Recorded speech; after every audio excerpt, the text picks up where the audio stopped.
அன்பானவர்களே, அன்பு வணக்கங்கள். நான் எழுதிய 7 புத்தகங்கள் ரூபாய் 700 மதிப்புள்ள அந்த புத்தகங்கள் ரூபாய் 210க்கு புத்தாண்டு சிறப்பு சலுகையாக உங்களுக்காக வழங்குவதாக தருவதாக கூறியிருந்தேன். நிறைய பேர் வாங்கி பயன்பெற்று கொள்வீர்கள். இன்று கடைசி நாள். யாருக்கு விருப்பம் இருக்கிறதோ அவர்கள் தொலைபேசியில் தொடர்பு கொண்டு, ஒரு புத்தகம் 30 ரூபாய் தான், பல்வேறு அரிய கருத்துக்கள், இதுவரை நீங்கள் படித்திராத கேட்டிராத செய்திகள் அந்த புத்தகங்களில் அடங்கி இருக்கிறது. வாங்கி பயன்பெறுங்கள். கடந்த 2-3 நாட்களாக பல பேர் தொலைபேசியில் தொடர்பு கொண்டு தற்கொலை செய்து கொள்பவர்கள் இறைவனடி சேருவார்களா, தற்கொலை செய்து கொண்டால் மோட்சம் கிடைக்குமா என்று கேள்விகளை கேட்டு வருகிறார்கள். என்ன காரணம்?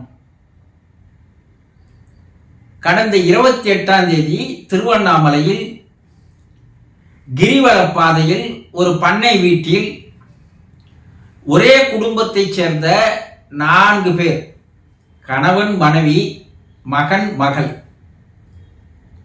மகன் மகள் திருமண வயது இருப்பவர்கள் தற்கொலை செய்து கொண்டு கடிதம் எழுதி வைத்திருக்கிறார்கள். என்னென்ன? நாங்கள் வந்த வேலை முடிந்து விட்டது, ஆகவே நாங்கள் இறைவனடி செல்கிறோம் என்று கடிதம் எழுதி வைத்து தற்கொலை செய்து கொள்கிறார்கள்.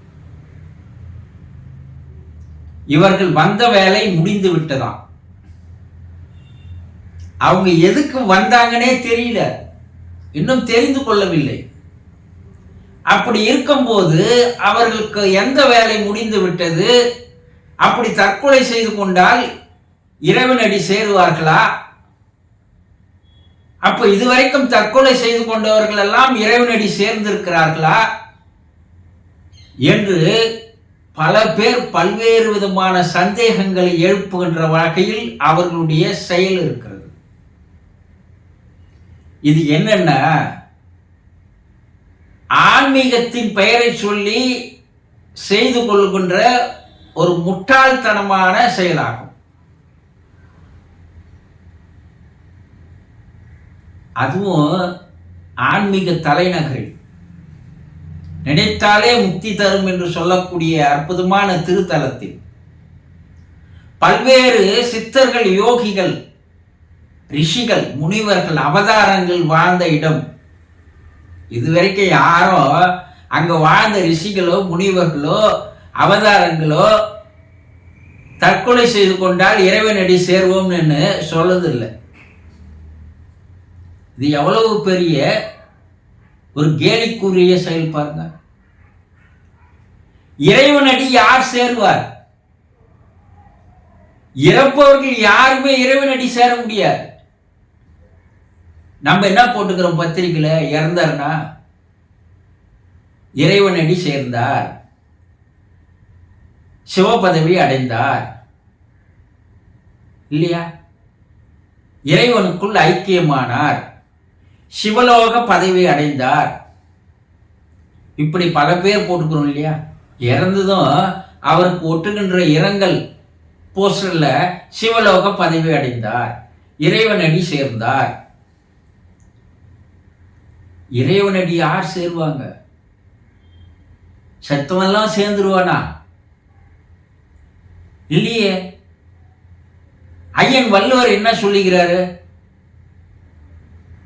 விலாவரியா 2 வரியில சொல்லி இருக்கிறார். பிறவி பெருங்கடல் நீந்துவார், நீந்தார் இறைவனடி சேராதார்.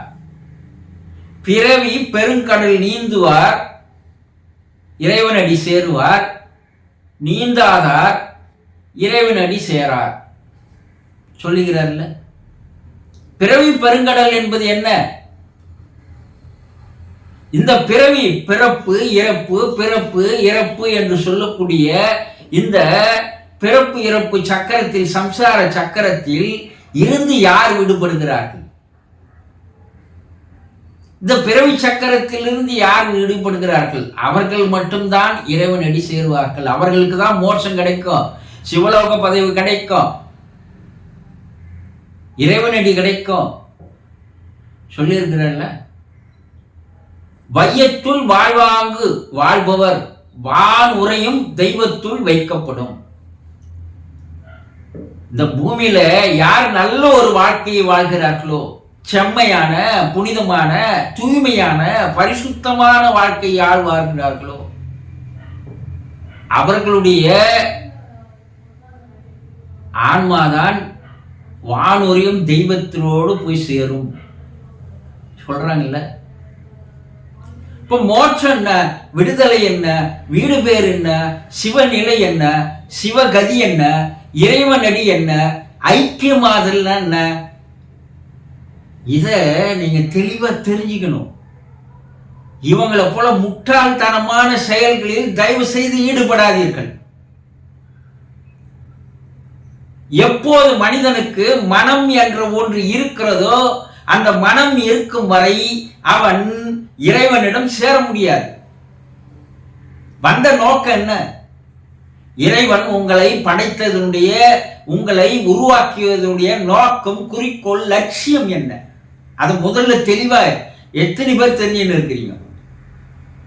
அதுவே தெரியாது. நம் பிறப்பின் நோக்கம் என்ன? நம் பிறப்புக்கு காரணமாக இருந்தது எது?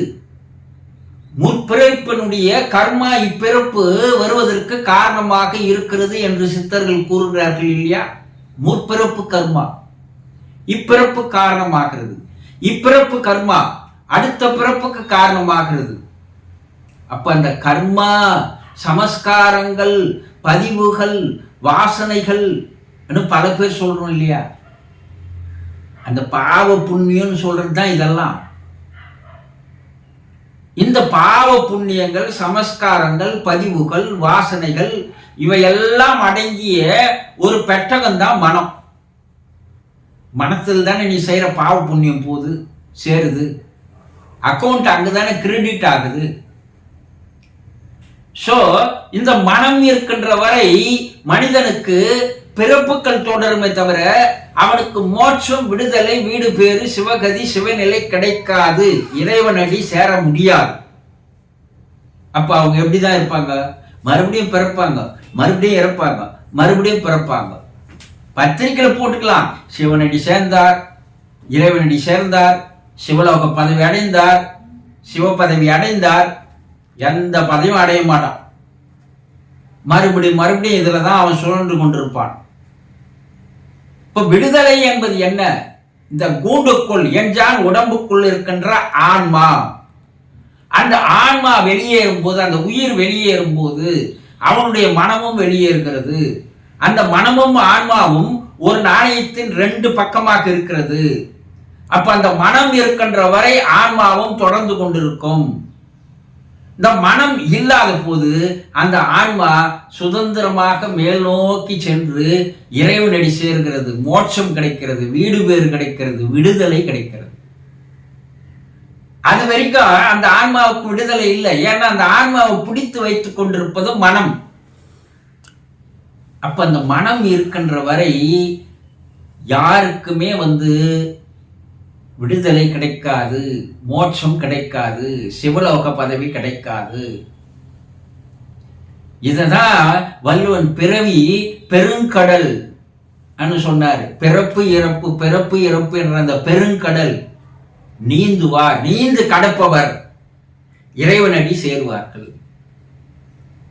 இப்படி முட்டாள்தனமா வந்த நோக்கம் என்னன்னா, இறைவன் உன்னை படைத்தது எதற்கு, உருவாக்கியது எதற்கு என்ன, உனக்கு ஒரு குறிக்கோளை, லட்சியத்தை தருகிறான். என்ன தரான்? உன்கிட்ட மனம் என்ற ஒன்று இருக்கிறது, அந்த மனமும் இல்லாத செய்துடு, கர்மா இல்லாத செய்துடு, அதுக்காக இந்த பிறப்பை தர நான் உனக்கு, வாழும் காலத்திலேயே அதை புரிந்து கொண்டு நீ அது இல்லாத செய்து விட்டால் நீ என்னிடம் வந்து சேர்ந்து விடுவாய், மறுபடியும் உனக்கு பிறப்பு நான் தரமாட்டேன், பிறப்பு இல்லா நிலை உனக்கு தருவேன் என்று தருகிறான். இதை புரிஞ்சிக்காத முட்டாள்தனமா நாங்க தற்கொலை செய்து கொண்டால் இறைவனிடம் போய் சேருவோம்னா, இதுவரைக்கும் தற்கொலை செய்து கொண்டவன்லாம் இறைவன்கிட்ட போய் சேரானா? கிடையாது. அந்த ஆன்மா அலைந்து கொண்டிருக்கும். நல்ல விதமா சாவரோட கர்மாவை வைத்துக் கொண்டுதான் சாவறான்.